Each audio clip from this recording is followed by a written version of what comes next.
Hello, everybody. My name is Harry Rock, and we are going to be bringing you a show today on WCPC Cable Channel 15 in collaboration with the Westfield Council on Aging, which Tina Gorman is the head of. We're going to be talking about getting your will, your healthcare proxy, and the durable power of attorney done while social distancing or while you're homebound, which is an important topic as we get through this coronavirus syndrome that we're focused on. In the studio with me today is Rock Palmer, a local attorney that many of you probably know, probably more commonly known because of his wife, Carol, who is that effervescent personality always around town. It worked for me when I was the director of the YMCA. She was the head of our senior programs and all of our fitness centers, and everybody would always get the two of us, Rock, confused, which is why, I don't know if people can see, I am wearing my Rock hat today because everybody would get confused. They say, Carol, you're married to Rock, right? That's the guy that works at the Y. No, I'm married to the other Rock. That's right. Two rocks. Two rocks in her life. And she rolls. Oh, my gosh, it was always so much fun. Rock Palmer actually moved here when he was a junior in high school, I have learned, from Illinois, when his dad was transferred out here for another job. But Rock, as many of you know, very active in town. Many of you will know him, quite frankly, as a prominent member of the Westfield Theater Group and acts in so many of the different plays and stuff. I just love one of the best actors we have in the area. Very involved with the Westfield Rotary Club, on the board of directors at Stanley Park, was a member of the Medical Ethics Committee at Noble Hospital, and then a corporator with the Athenaeum. So very, very active in town, and certainly one of our community contributors that does so much for us. So Rock, you are a general practitioner, local attorney here in town, and you deal with a lot of things, and certainly this question of wills, healthcare proxies, the durable power of attorney is more and more on people's mind, especially when you're in a crisis like this, because you start thinking about it. And I can say from a personal standpoint, when I retired 3 years ago, my wife and I just had a simple will, and we realized that, you know what, we're starting to get up in age and we need to do something. So we went to an attorney and really got very specific about it. But as I look back now, I'm saying, gosh, I'm glad I did, because you just don't know when that time is coming. We think we're all going to live forever, but we realize that isn't going to happen. So let's talk a little bit about what are they, why do you need them, where can you get them, and how do people negotiate the fact that we're in a social distancing world right now and many people are even homebound. So, Okay. Well, the will is a very difficult thing to bring yourself to do sometimes, because you're thinking about mortality. You're thinking about your death or the death of your spouse if you're coming in with a spouse. It's a tough thing to do, but I like to say, it's really easy. And once you do it, you set it and you can forget it. Even though you can change it, most people only change it when there's a significant change in their life. But a will is a very simple document. What have you got, and where do you want it to go when you die? All you have to do is make that kind of decision, and you can do your will. It's a very simple thing to do. Something that's important is that not everything that you have goes through your will. The only property that goes through your will is property that somebody needs legal authority, provable legal authority to access. Because if you have life insurance and you've named someone as a beneficiary, that doesn't go through your will. It's not part of what they call your probate estate. Probate. You probate a will. You go through probate. Probate comes from a Latin word, probare. It means to prove.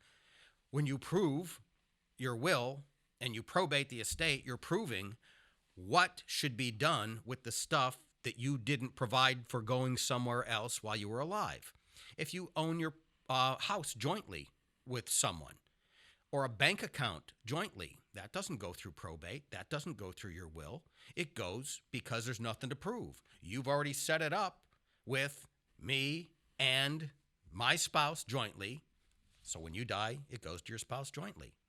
If you have life insurance, or if you have a 401k and sometimes a CD, you name a beneficiary, it goes to the beneficiary.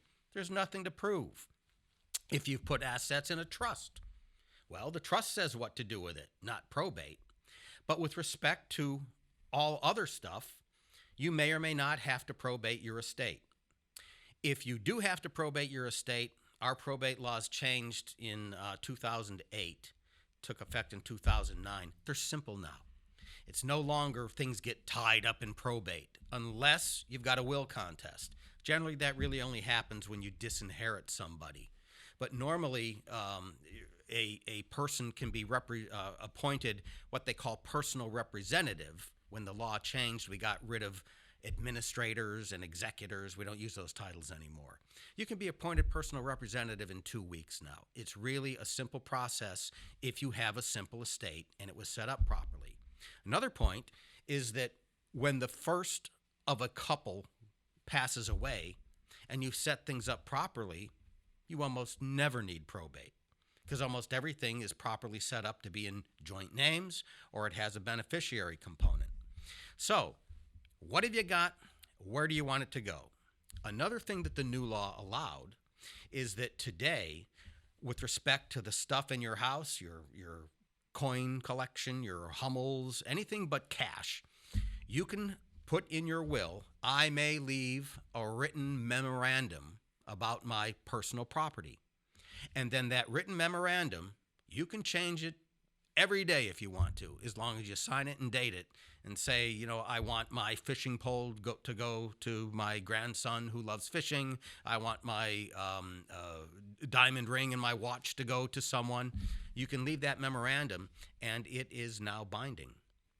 So that is the basic what a will is and why you need one. If you don't have a will, you know, I know that you hear on TV a lot, oh, don't let the state get your things. Well, that almost never happens. The state only takes possession of your property if you have absolutely no relatives findable anywhere. I mean, people will go looking for your fifth cousins if they have to. But if you don't have a will, the law says, look it, if you don't have a will and you're married, as long as any kids that you have are also your spouse's kids, we're just going to give everything to your spouse. If, on the other hand, it's like a second marriage and you have kids from a first marriage, they're going to say, all right, we'll give your current spouse half and we'll give the kids half. But there are very sensible rules as to what happens if you don't have a will. So although it's good to have one, it allows you to decide what to do with your property, don't panic if you don't. The law is going to take care of you anyway. But having one is good because you know what? You're not going to be here, and you're going to make it so much easier on those you leave if they can see that you signed your name to a document that says, this is what I want done with my property. Because if there are going to be problems about property, it's going to be because you didn't say so. It's going to be, you know, because you didn't say, and somebody's going to say, well, you know, I was always told that when Grandpa died, I'd get his antique car. And somebody would say, well, Grandma promised me her wedding ring. If you write it down, you won't have those problems and arguments. And if somebody gets something that is better than what somebody else got, at least they'll know it was your wishes. So there's not only a legal benefit to it, but there's a practical and family benefit to having a will. A will in Massachusetts needs to be witnessed by 2 adults who are not named as beneficiaries in the will. You can do that. Normally, if we were not in COVID-19 times, everybody would just come into my office after you've approved your will, and I'll get into how that gets done. And we just have 2 witnesses. Normally, it would be my paralegal and maybe my wife, Carol, or maybe someone else in our building. I practice at 4080 Silver Street, which some of you may recognize as the old Silver Superette. And they converted that to condominiums, in the office condominiums in the 80s. But in any event, we just have you come in. We'd have 2 witnesses. We'd have a notary public. But a notary isn't necessary. Today, if you were to come into my office to sign your will, we'd be social distancing. We'd have you set up either in a separate room where I have a plexiglass shield where my paralegal and I could observe you. We would have set out a clipboard with your papers on it. We will witness your writing and then just pass back and forth with proper PPE on. The papers would go back and forth and you'd sign them, and it would be quite safe. If you're homebound, or if you're just not desirous of leaving the house during these times, the same thing can be done either by having us come to your place, or you can have, as I say, you can have two neighbors who aren't in your will, who are adults, watch you. We can get you the papers, and we can get you the papers a couple of different ways. We can mail them to you, we can email them to you, and you can print them out at home. But in any event, they can watch you through a window and have their phone on and hear you say, yes, this is my will. We actually give you a little written thing that you have to say. You have to say, this is my will. I have read it. It makes provisions as I have chosen. I'm over the age of 18. I'm of a sound mind, and I'm under no constraint or undue influence, which means there's no gun to my head and nobody's making me sign this. And then those people can witness your will, and it's a perfectly legal will. Notarizing makes it a little bit easier when you're filing probate papers if you need to, but it's not necessary. Also, you can do that witnessing now without a notary, and later take your document. You could take it 5 years later or 5 days later to a notary and say, I want you to know that I signed this. That's my signature. I swear to it. And they can notarize it. It doesn't all have to happen at the same time.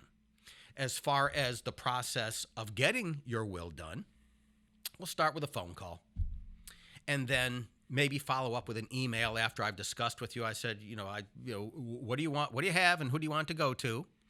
And then maybe you'll send me an email. Well, we'll send you a draft by email. And if you don't have email, well, then we'll do regular mail. Or if you have somebody that you want who's out shopping for you and wants to stop by the office and pick it up, fine. But basically, we'll get this document back and forth, and when you say, yep, that's the one I want to sign, then we'll decide how best you want to sign.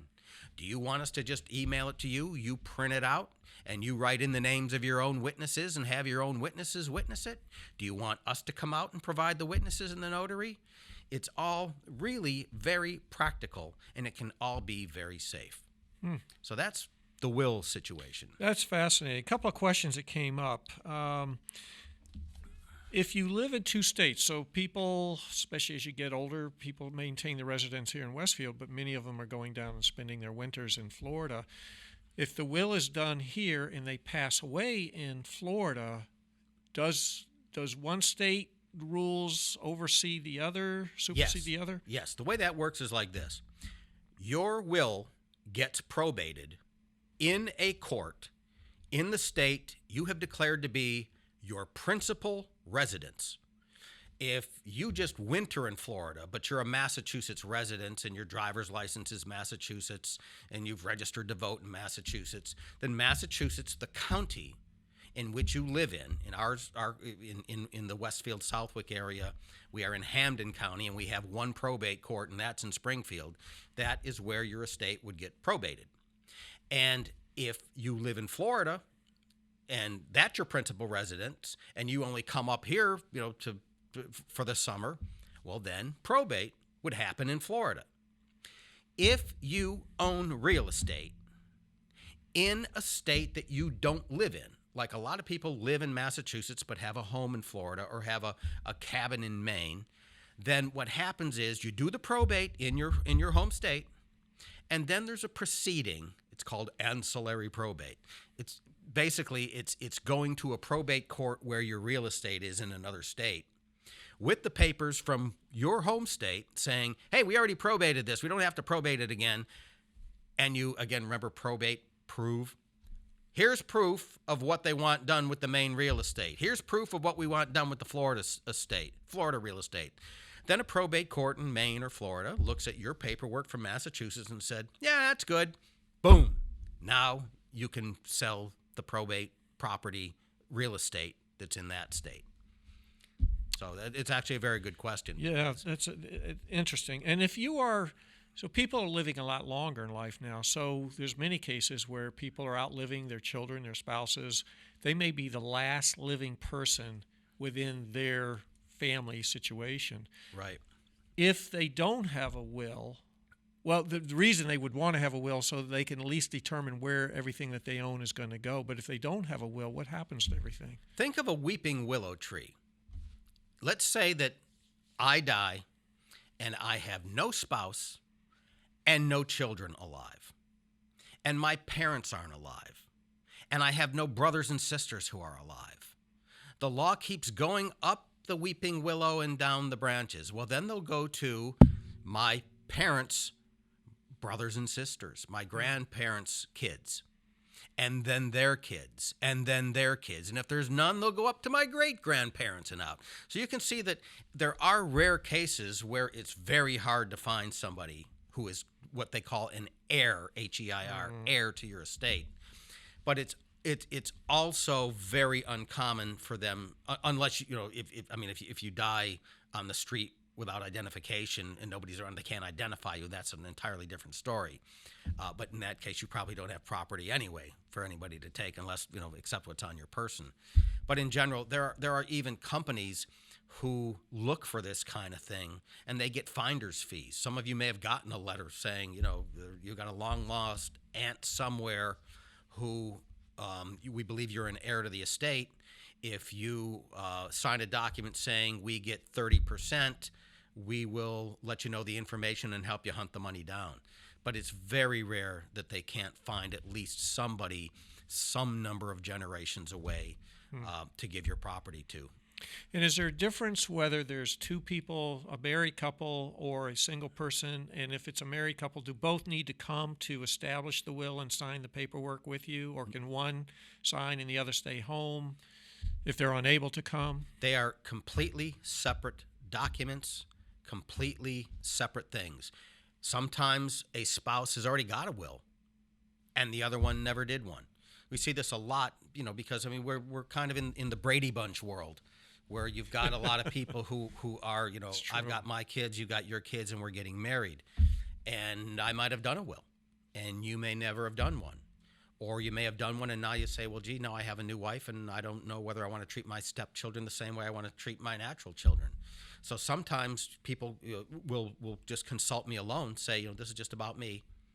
And there's absolutely no necessity that because you're married, you and your spouse have to both do wills, and you certainly don't do them together. You may both coincidentally do them at the same time, and that's practical. Most people do, but there's no legal requirement for that.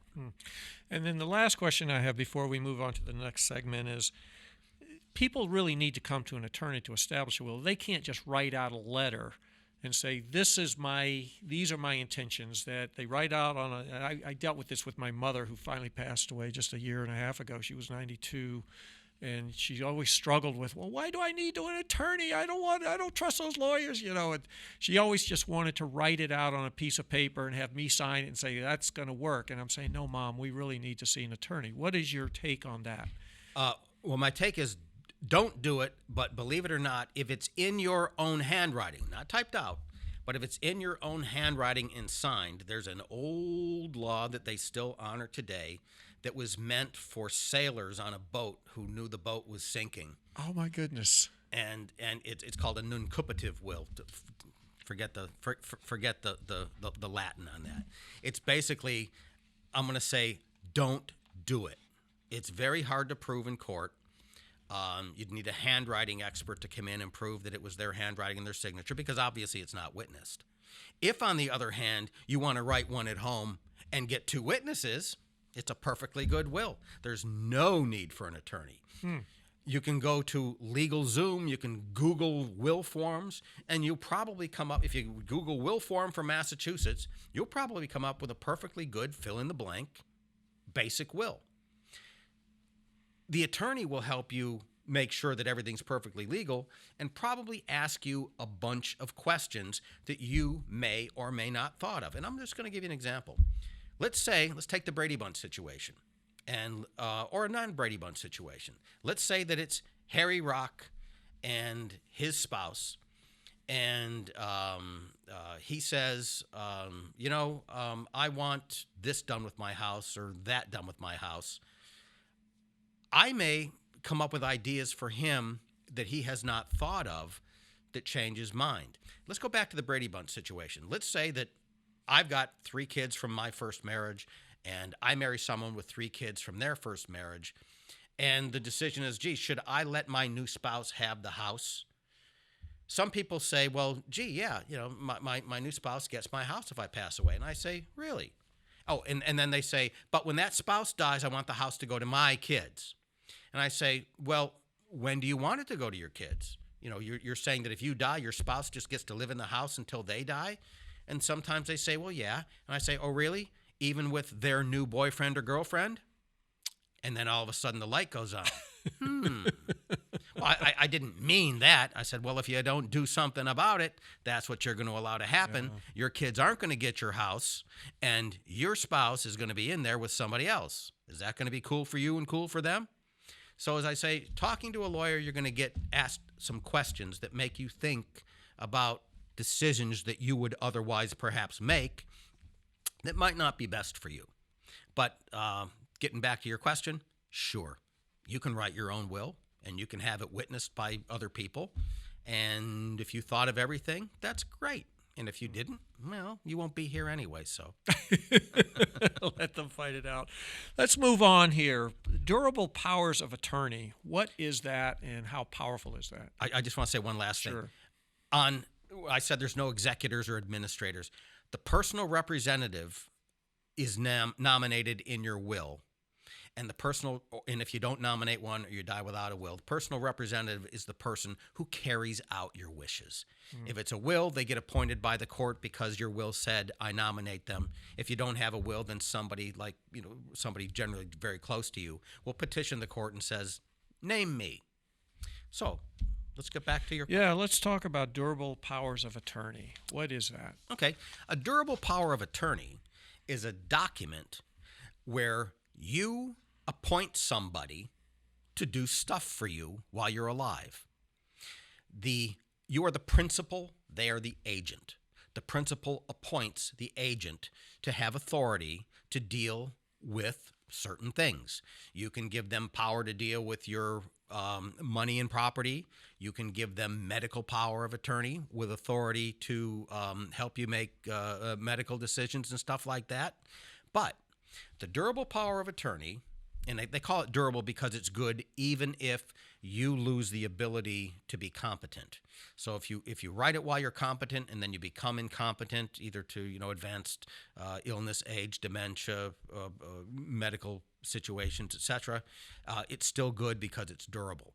And you make it durable just by adding a certain little legal phrase at the end that your lawyer will help you out with. But the power of attorney can happen one of 2 ways. You can have what's called a springing power of attorney, which doesn't come into effect until you become incompetent, which I don't recommend because of what I'm going to say next. Then there's just the regular old power of attorney where you appoint one or more people with authority to act on your behalf, and they can start acting on your behalf now. Don't be afraid to give somebody that you trust and love power of attorney. It's not a license to steal your stuff. It's the ability to do things that you either request them to do or that they do in your best interests. And if you're competent, they're supposed to let you know. It's kind of like giving somebody the key to your house while you go to Florida for the winter. Yeah, you can water the plants. Yeah, you can make sure that the heat's on and the pipes aren't freezing, but you just can't help yourself to the pictures on the wall and the vases on the shelves and the TV in the corner. That's stealing. The same thing with a durable power of attorney.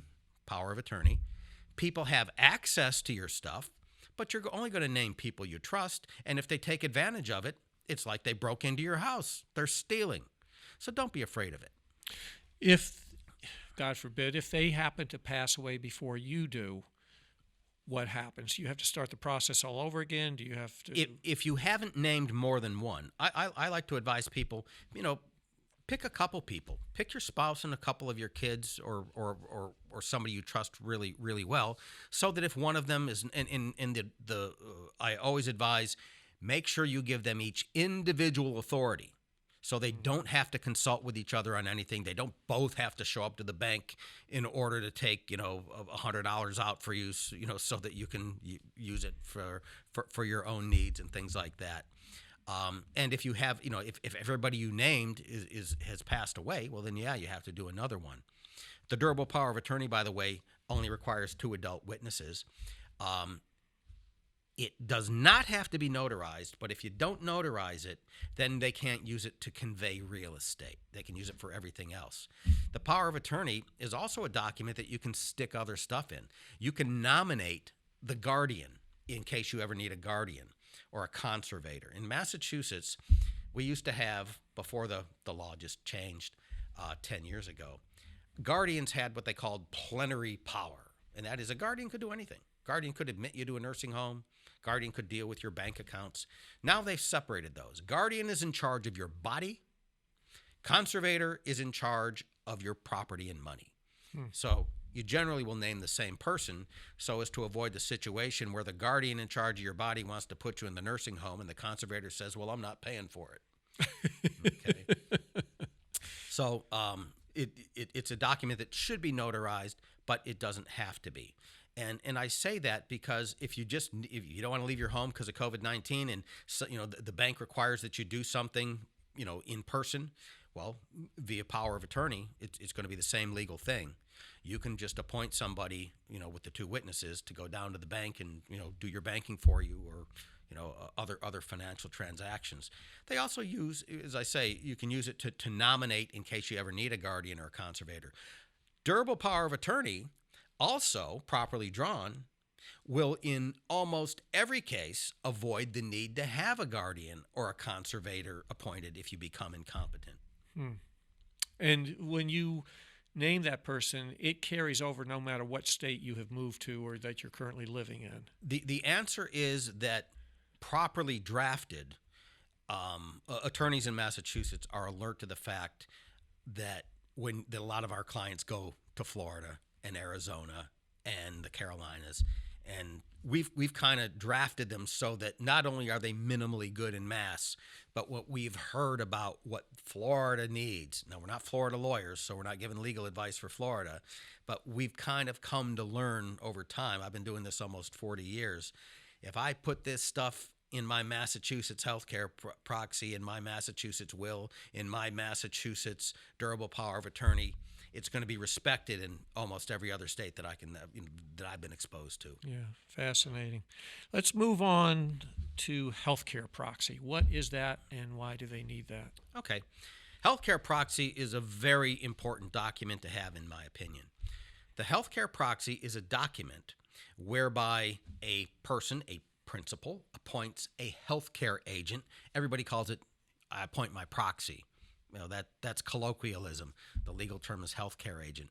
But you appoint a person who you would have tell medical folks what you would have decided about your medical care if you were able to. Now, one big difference between a durable power of attorney and a healthcare proxy is that you can make the power of attorney good now. The healthcare proxy is what they call a dormant document. You sign it and it's asleep. It is only activated by your attending physician who writes in the medical chart, this person cannot make medical decisions for themselves and we need a medical decision made. Now, it can be activated because of advanced dementia or a critical illness, a coma. It can also be activated because of a short-term situation. Let's say that you fall down and you're unconscious and they take you to the hospital and somebody has to make a medical decision. Or you're just getting, your gallbladder removed and you're under anesthesia and something happens and they have to have a medical decision made. It's activated, but it's only active for as long as you are unable to make medical decisions yourself. And the person, and the time that you would see them used most and you hear most popularly is when somebody's about to pass. The old should we pull the plug situation.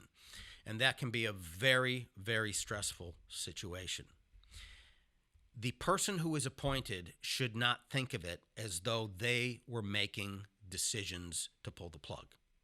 I was on the medical ethics committee at Noble Hospital for 20 years, and we've run into this situation where we've consulted with families at either the request of the family or of the doctors or medical providers. And it is of such comfort when people realize you're not making the decision. You are interpreting medical information, standing in the shoes of the person who can't, and saying, even though I feel like this, Dad would want that. That's your job. You didn't make a decision. You told us what Dad would want. You know, one example that I can give you is, let's say that you and your spouse are of different religions, and your religion says no blood transfusions, and theirs does, and they need a blood transfusion. As much as it's against your own personal belief and religious beliefs, if you know that person would say yes to the blood transfusion under the circumstances, your job is to say they would want it. That's how you use a healthcare proxy. Now, be careful about who you appoint as a healthcare proxy. It seems normal, you know, like, for example, in your will, in your durable power of attorney, yeah, I appoint my spouse. Yeah, I appoint my kids. Well, be careful. I know many situations where people know that if they are in such a medical state that the healthcare proxy has to be activated, this child will be a wreck and won't be able to won't be of any help. And maybe your spouse is the type who will fall to pieces. Just make sure that you've named proper people. Another difference between the healthcare proxy and the durable power of attorney is, whereas you can name 5 people with equal individual authority to help you with your business, the healthcare proxy goes by succession. So you say, I nominate Harry. And if Harry is unavailable could be because Harry's up hiking in the mountains in Maine and has no cell service. He's unavailable. So they check that one off and they go, who's next? And then finally they get to somebody and they say, here's the situation. You are the agent under the healthcare proxy, and we need to run a situation by you and get your take. And if you say, no, I don't, they'll go to the next in line. I just said that as though you'd name 10 people. You really only named 2 or 3 as a practical matter. And so the person you name in the healthcare proxy has got to be somebody who may not be the one that you named in your durable power of attorney, may not be the person you named to be the personal representative in your will. It's the person who you feel will be best capable when the bullets are flying and you're in a very bad medical state, to help digest medical information and make decisions for you on medical issues. Well, Rock, I want to thank you for coming in today. This has been really, really interesting. Are there any final thoughts that you have or bits of information we should share before we sign off? Just more COVID-19 stuff that we're doing in the last 2 weeks. I've done all this stuff, okay? We've had people who had to sign documents, but they were afraid to come out of their cars. And we've gone out to the parking lot and witnessed and notarized documents. As I say, we've done it through the plexiglass windows. We've done it with PPE at great distances at a table, like, a long enough table to be 6 feet away. We've done it where they're in one room and we're in another room, but we can see and hear each other. It can be done. Any of these documents can be done. Yeah. Well, I think what we've learned here today is the importance of thinking ahead. If you haven't done this, you need to find a good attorney like Rock Palmer, or somebody that you trust and feel comfortable with. There are certainly ways within which to take care of this during a COVID-19 issue, quite frankly, a crisis that we're going through, or any other kind of medical issue. And if you're homebound or you're not able to get in, there's certainly also ways to do it. I think what's important is to be thinking about your future, not putting off the decision of thinking that, well, I'm going to be here for a while, I've still got time. We just never, unfortunately, know when that's going to happen, and it's best to have the planning in place. That just helps everyone, certainly relatives and colleagues, friends, wherever your property is going to go when that time comes.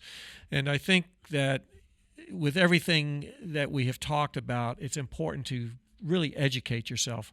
We're kind of just touching the tip of the iceberg, so to speak. It's a very complex topic, and I think it's best to make sure that you are getting respected and trusted legal advice on whatever it is that you're doing. That's for sure.